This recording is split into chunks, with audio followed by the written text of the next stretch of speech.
হুগলির ডানকুনিতে এবার বাঘের আতঙ্কে ঘুম উড়েছে গ্রামবাসীদের।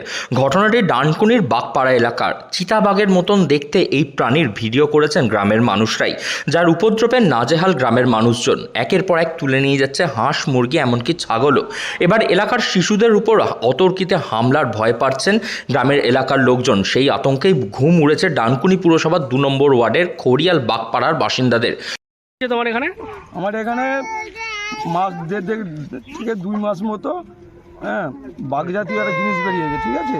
আচ্ছা, তো দিনের পর দিন একটা করে ছাগল গলা কামড়ে নিয়ে চলে যাচ্ছে, ছাগলগুলো মেরে ফেলছে। আচ্ছা। আজকে সকাল 11টার সময় দেখা গেছে। আচ্ছা, তার জন্য আমরা ডানকুনি থানা প্রবলেম জানিয়েছি, ঠিক আছে। আচ্ছা। এবার আমাদের সবচেয়ে ভয় হচ্ছে ছাগলের উপর দিয়ে যাচ্ছে, কোনো চিন্তা নেই। ছোটোখাটো বাড়িতে বাচ্চা আছে অনেক, রাস্তাঘাটে হাঁটে, ঠিক আছে। বাচ্চাগুলো চলে গেলে তো ভয় লাগবে।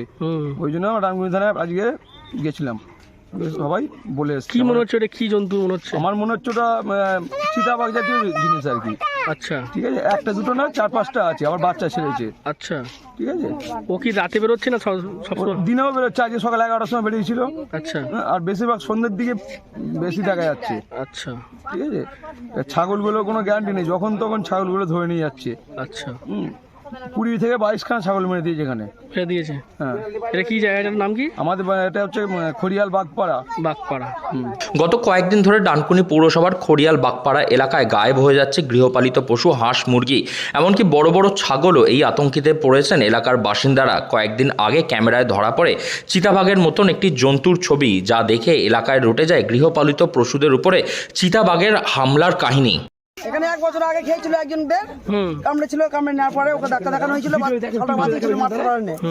তারপর থেকে মাঝে মধ্যেই বেরোচ্ছে, এই কুটির মধ্যে না কোথায় ধরে মেরে দিচ্ছে ছাগলগুলো। আচ্ছা, কিছুক্ষণ পর মরে যাচ্ছে, 2-1 দিন বাঁচছে, 4 দিন বাঁচছে, আর সঙ্গে মরে যাচ্ছে। কতগুলো বেরিয়েছে এরকম? এরকম বুঝতে পারা যাচ্ছে না, জঙ্গলের ভেতর বেরোচ্ছে তো এখন মেরে দিচ্ছে। কি বেরোচ্ছে মানে কি দেখে কি মনে হচ্ছে? মানে বোঝা যাচ্ছে না তো, বাঘ জাতীয় কিছু একটা হবে। আচ্ছা, মেরে দেওয়ার পরে তো চলে যাচ্ছে। তারপরে এবার এখন তো বাচ্চাদের নিয়ে সমস্যা, মানে আতঙ্ক লাগছে একটা। এসব বাচ্চাদের নিয়ে সমস্যা বলে বাড়িতে এত বাচ্চা আছে। হ্যাঁ, যার জন্য এবার বললাম যে পৌরসভা অফিসে যা, ওই ছেলেদেরকে পাঠালাম। ওই ছেলেরা গেছিল, থানা গেছিল, এখন থানায় গেছিল। থানা থেকে সব এই বাড়ি আসছে ছেলেরা। কি চাইছেন আপনারা? ব্যবস্থা করো না, কিছু করলে এখন বাচ্চাদের নিয়ে ভয় আছে না পরে। ডানকুনি বাগপাড়া এলাকার পাশেই রয়েছে একটি জলা জঙ্গল, আর সেই জঙ্গলে মেছো বাঘ অর্থাৎ পশ্চিমবঙ্গের রাজ্যপানি বাঘরোল বসবাস করে বলে জানা গেছে। মেছো বাঘ সাধারণত জঙ্গলে বসবাস করতে ভালোবাসে। তাদের খাদ্য সংকটের কারণেই কি এবারে তারা লোকালয়ে প্রবেশ করছে, এই প্রশ্নই জাগছে। এলাকার বাসিন্দাদের দাবি, হাঁস মুরগি তুলে নিয়ে গেলেও অতটা ভয় নেই, ভয় হচ্ছে এলাকার ছোট ছোট শিশুদেরকে নিয়ে। কারণ ইতিমধ্যেই এলাকার বহু ছাগলের উপরে আক্রমণ শানিয়েছে চিতাবাঘের মতন দেখতে ওই জন্তুটি। ইতিমধ্যেই মারা গিয়েছে 20টির বেশি ছাগল। যদি এবারে এলাকার শিশুদের উপর আক্রমণ হয়, এই দুশ্চিন্তাতেই ঘুম উড়েছে এলাকার বাসিন্দাদের। বিশেষ করে শিশুদের নিরাপত্তা নিয়ে আতঙ্কিত হয়ে পড়েছেন মা বাবারা। চিতাবাঘের আতঙ্কে ঘুম উড়েছে সেখানকার মানুষদের। তার থেকে মুক্তি পেতে তারা এবার ডানকুনি থানার দ্বারস্থ হয়েছেন। এই নিয়ে কি বলছেন ওই এলাকার কাউন্সিলর, শুনুন সরাসরি তার থেকে। ওয়ার্ডে একটা অজানা জন্তুর আতঙ্ক ছড়িয়েছে, বেশ কিছু মানুষ তারা থানাতেও দ্বারস্থ হয়েছে, আপনাদের পুরসভাকেও জানিয়েছে। হ্যাঁ, ওটা ব্যাপারটা হচ্ছে হঠাৎ কালকে আমার ওই খড়িয়াল চণ্ডীগড় নামক জায়গা থেকে জোনপুরি আমার অফিসে আসে। ওরা একটা ভিডিও করে আনে, তো আমিও দেখলাম যে সত্যি চিতাবাঘের মতোই বড় সড়ো একটা প্রাণী। তো কিছু ছাগল, প্রায় 20-22টা ছাগল ওরা খেয়ে ফেলেছে, এবং হাঁস মুরগি তো ধরে নিয়ে যাচ্ছেই। তো ওরা ভয় পাচ্ছে যে বাচ্চা কাচ্চারা রাস্তায় হাঁটে, যদি সন্ধ্যার পরে বাচ্চাদের টেনে নিয়ে যায়।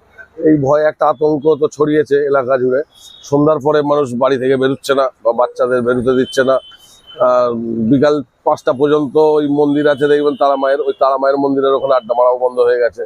তো আমরা প্রশাসনকে কালকে একটা লিখিত দিয়ে গ্রামবাসী জানিয়েছে, এবং আমিও রিকোয়ারমেন্ট করেছি যে ব্যাপারটাকে একটু নজর দিতে, এবং প্রয়োজন হলে ফরেস্টের কোনো অফিসারদের এনে একবার সার্চ করার জন্য।